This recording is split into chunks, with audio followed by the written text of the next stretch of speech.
Komm ins Offene ist ja das Spielzeitmotto 2020-21 am Staatstheater Darmstadt.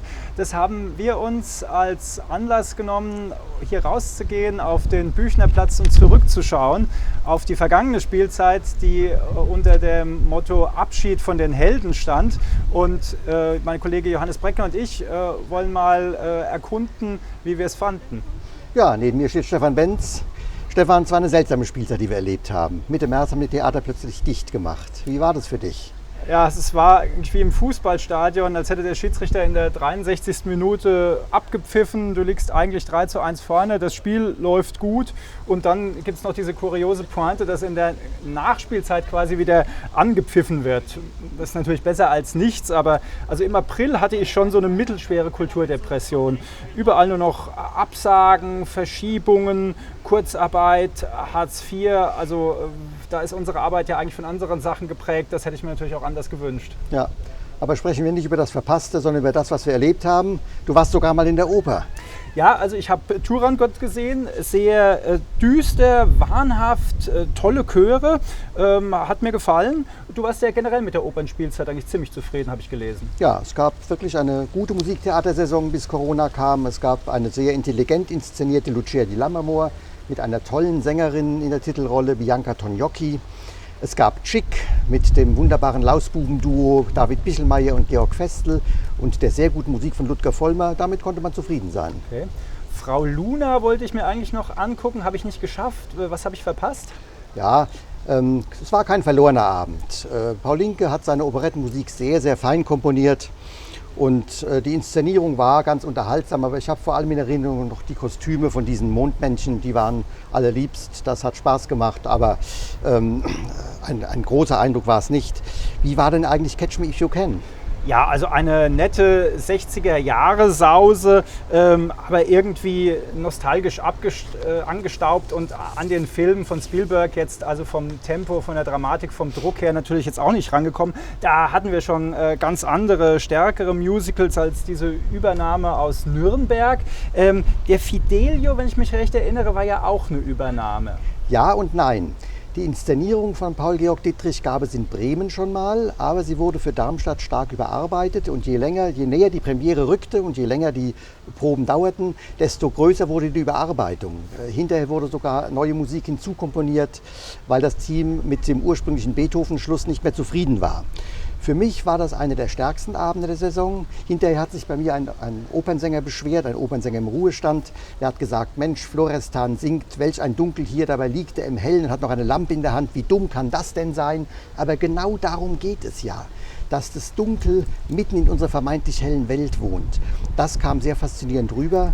Das ist Musiktheater, wie es sein soll, zumal mit der am Schluss nachkomponierten Musik. Donnerwetter.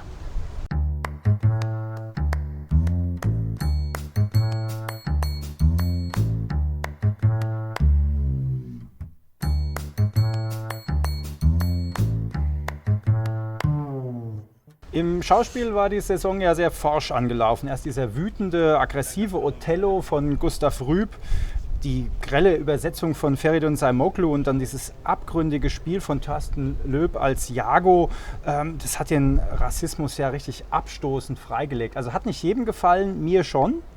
Dann Ödipus Tyrann, wo der Darmstädter Stammregisseur Christoph Mähler, der sonst oftmals gar nicht mehr weiß, wohin mit all seinen Einfällen, mal eine ganz stabile Form gefunden hat. Und dann schließlich Leonce und Lena, Büchner in der Hüpfburg. Total anstrengend fürs Ensemble, hat man gemerkt, wenn die atmen. Aber auch so lustig, wie man das von diesem vergrübelten Büchner gar nicht in Erinnerung hatte. Also diese Regisseurin Julia Prexel, die kann halt doch Komödie. Na, ich weiß nicht. Als ich die Aufführung gesehen habe, war irgendwie die Luft raus aus der Hüpfburg. Hast du denn nur Treffer auf dem Zettel? Leider nein. Ausgerechnet die eigentliche Komödienposition, 39 Stufen nach Alfred Hitchcock, war für mich dann doch vergeigt. Das ist eigentlich ein schöner Irrsinn. Das sind 3 Schauspieler, die sich 3 Dutzend Rollen teilen, aber das muss natürlich sehr knackig, sehr präzise gespielt werden. Und leider war diese Inszenierung bei den Pointen nicht griffig genug. Und das war es dann ja auch schon im Schauspiel. Und im Tanztheater? Ich erinnere mich an den Nussknacker, der für mich irgendwie zu niedlich war für diese dunkle Geschichte, die da drin stecken könnte. Ja, also ich mochte bei Tim Pleckes Choreografie vor allem den zweiten Teil bei der Traumreise ins Spielzeugland. Und überhaupt hatten die Darmstädter ja beim Tanz Glück. Also kurz vor der Corona-Zäsur kam ja noch der Doppelabend Sacre du Printemps heraus. Und der hat wieder gezeigt, was für eine wirklich tolle Kompanie wir haben. Und zum Schluss dann jetzt eben noch diese Talentproben der Tänzer als Choreografen. Das ist erst zum zweiten Mal gemacht worden in 6 Jahren. Dabei sollte es das eigentlich in jeder Saison geben. Denn da lernt das Publikum die Protagonisten doch nochmal ganz anders kennen.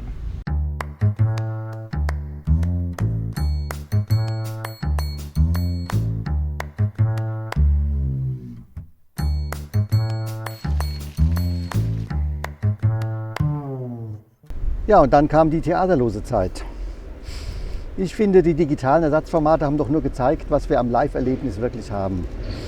Am Anfang habe ich die Arte-Mediathek leer geguckt, habe mich durch die Online-Spielpläne gezappt. Aber nach ein paar Wochen war mir klar, wenn dieses blöde Virus endlich verschwunden ist, gibt es für mich keine Kultur auf dem Bildschirm mehr. Dabei hast du die tägliche Dosis des Staatstheaters doch so gelobt. Ja, das stimmt. Und dieses Durchhaltevermögen muss man auch bewundern. 75 Tage lang, jeden Tag eine neue Kleinigkeit auf YouTube. Mal was Kleines, mal was Großes, mal was Ernstes, mal was Albernes. Das hat richtig Spaß gemacht. Und das ganze Theater kam in dieser Form manchmal sympathischer rüber als im ganzen Jahr zuvor. Als die tägliche Dosis vorbei war, hat mir richtig was gefehlt. Also ich habe ja derweil Netflix und Amazon leer gestreamt. Theater, das muss für mich schon live sein. Richtig gut ist immerhin dieser Theaterfilm Seymour geworden. Eine ziemlich bittere Kindertragödie. Das hatte bei der Premiere im kleinen Haus richtig Kinoformat. Ich dachte, ich bin in einem Festival gelandet. Das war toll. Das ging mir bei Dichterliebe ähnlich. Ein tolles Projekt nach einer faszinierenden Musik von Christian Joost. Und auch in ihrer Corona-Not hat die Regisseurin Franziska Angerer daraus einen Film gemacht, der sich nicht sofort erschließt, aber beim zweiten, dritten Hinschauen doch zeigt, wie klug diese zweite Deutungsebene oder diese weitere Deutungsebene in die Musik und in die Texte eingreift. Das war sehr bewegend als Film, aber als Live-Erlebnis bei der Premiere mit Orchester und mit Sängern live dann wirklich ein Ereignis von erschütternder Tiefe und für mich der zweite Höhepunkt der Musiktheatersaison. Also eins ist klar, in der kommenden Spielzeit brauche ich keine Filme mehr, also im Kino schon, aber auf der Bühne nicht. Dann will ich wieder echte Menschen sehen, live. Und also beim Blick nach vorne bin ich ja echt gespannt auf die Johanna von Orleans. Das inszeniert die Claudia Bossart. Die hat vor 2 Jahren in den Kammerspielen diesen unfassbar ausufernden Roman 2066 in den Griff gekriegt. Das war echt eine Heldentat und dabei total schön schräg. Und im Oktober will sie eben einen sehr eigenen Blick auf Schiller und seine Jungfrau werfen. Also darauf bin ich gespannt. Und worauf bist du neugierig? Ich bin neugierig, wie das Staatsorchester mit Daniel Cohn die neue Spielzeit meistert. Die können ja immer noch nicht gemeinsam auf die Bühne, wegen der Abstandsregeln. Und sie haben sich gute Konzepte ausgedacht, aber das wird anspruchsvoll. Und am meisten bin ich neugierig auf Atem. Das ist das große Musiktheaterprojekt, das die Spielzeit eröffnen wird, von dem man noch gar nicht viel mehr weiß, außer dass es Musik von Charles Ives und von Mahler geben soll. Eine Klanginstallation, bei der auch Musiker des Staatsorchesters Improvisationen beisteuern. Also eine spannende Sache. Radikaler kann man den Spielzeitbegriff Komm ins Offene wahrscheinlich nicht einlösen. Darauf freue ich mich sehr auf ein neues. Ja, also es sind jetzt gerade zwar die Theaterferien haben angefangen, aber wir haben schon wieder richtig Lust darauf, dass es losgeht. Ja.